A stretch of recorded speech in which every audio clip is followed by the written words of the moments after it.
kijana Uhuru Kenyatta, mtetezi wa wanyonge. Mimi nataka kusema hivi ya kwamba jambo ya kusunika na jambo ya fedhea na ni jambo ya ujinga na kiritimba ya hali ya juu. Wakati Mheshimiwa Rais ambaye anasema kwamba ni PhD holder ya uongo, ya utapeli na ya sarakasi na ya kupanda juu ya magari. Mheshimiwa Rais anafaa kukuwa serious kidogo na maisha wa Kenya, kwa sababu hatuwezi kaya kwamba rais anazungumza mambo ya upusi, mambo ya kampuni ya kutengeneza chapati. Hizo no ujinga no kiritimba ya hali ya juu. Ya kwamba mimi ningependa kuambia wa Kenya ya kwamba Mheshimiwa Rais sidhani kama amehitimu kama dokta. Sidhani. Pili, sidhani kama Mheshimiwa Rais amehitimu kama msomi. Jinsi anasema kwamba yeye is a PhD holder. Ndugu zangu wa Kenya, nataka kusema hivi. Ukizungumuza ama ukitazama jinsi Mheshimiwa Rais anatumia rasilimali ya Mkenya vibaya, mimi nasema kwamba Mheshimiwa Rais ni kama hakuhitimu kwa mambo ya sabatia. Rais William Ruto hajui masuala ya hesabu ya hela ama matumizi ya mali ya umma. Ya kwamba Ruto anasema kwamba yeye amefuga kuku wengi na anauza mayai kwa wingi, na tuko na shortage ya mayai hapa Kenya, bado tunaigiza kutoka Uganda. So ukijaribu kusikiza jinsi Mheshimiwa Rais anazungumuza ni mambo ya utapeli. So nakubaliana kwamba Mheshimiwa Rais is a PhD holder ya utapeli na uongo mingi. Hapo nitakubaliana Mheshimiwa Rais. Rais jana alikuwa anafanya serakazi Isili. Na rais anajua kwamba kwa sababu Nairobi hana watu, akachora akapiga hesabu akaona kwa sababu Isili huwa watu wanarundika kila siku, akaingia Isili. So watu wanaangalia kwa rununga, hao rais akona watu. Rais hana watu Nairobi. Wale ni watu ambao walikuwa kwenye biashara zao. Ndio maana alianza safari papi kule Isili. Ndugu zangu, lazima tukubalie kwamba Rais William Ruto anapoteza taifa la Kenya. Na cha ajabu, Mheshimiwa John Mbadi ni waziri ambaye amesomea masuala ya kifedha. But katika kwenye uongozi ya Ruto, Mbadi atapakwa matope yenye atashindwa mahali atajificha. Kwa sababu pesa ataagizwa kuondoa pesa kwenye benki na inatumika kwenye rali kwa leleolela. But yule mtu ambaye atakuwa kwa lawama ni Mheshimiwa John Mbadi. So sometimes ukipewa kazi, angalia boss wako. Kama jielewi, wachana hiyo kazi kuliko itwe mwizi.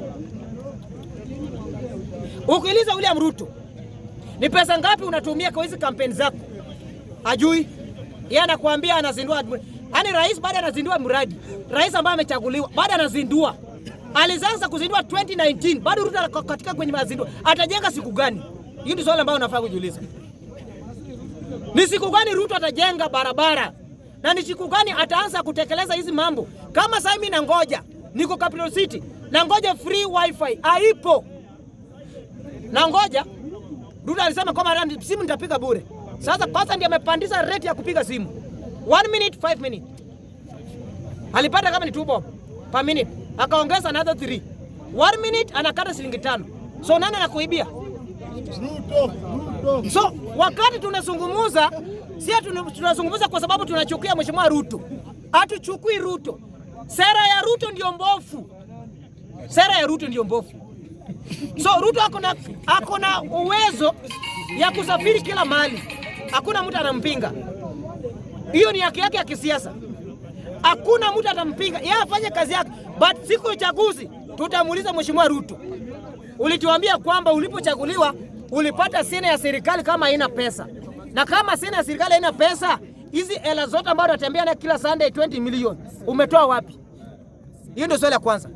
Unafaa ujiulize pesa ambayo rais anatembea na ametoa wapi? So inafaa tutafute yule mtu ambaye amesomea masuala ya uchumi kama Mheshimiwa Jimbo Njigi. Tutafute viongozi ambao wanajua ya kwamba ukipewa tenda, hii tenda unaenda nayo wapi? Si unasimama nimesema kwamba hii barabara ni 50 bilioni. Nikienda pale 100 bilioni. Tutafute viongozi ambao wamesomea masuala ya uchumi kama Mheshimiwa Jimbo Njigi. Na kubalia Jimbo Njigi kwa kitu moja. Jimbo Njigi alikuwa main sponsor ya nani? Mheshimiwa Raila Odinga. Jim Wanjigi amekuwa sponsor ya Mheshimiwa Rais William Ruto. So when Jim Wanjigi anasema kwamba Kenya tuna deni na Kenya hatudaiwi na mtu yeyote, huwa anakubalia Jim Wanjigi, kwa sababu kama tunadaiwa au kama tunadaiwa a lot of trillion na Ruto anachukua 20 million anapea pasta moja. Kama tunadaiwa, si wewe piga tu hesabu yako. Kama tunadaiwa, Ruto anachukua another 20 million anapeleka Elden, tena anasema kwamba msitishwe, pesa hii nitaleta. Kama tunadaiwa. So when Jim Wanjigi anasema kwamba Kenya tuna deni, nakubali Jim Wanjigi kwamba Kenya tuna deni. We need plan ambayo inajulikana kama economic revolution. But William Ruto ni mtu ambaye ananyofua mali zetu. Anatufanya sisi tunakuwa watumwa, tunakuwa ikaragosi, tunakuwa slave ndani ya taifa letu.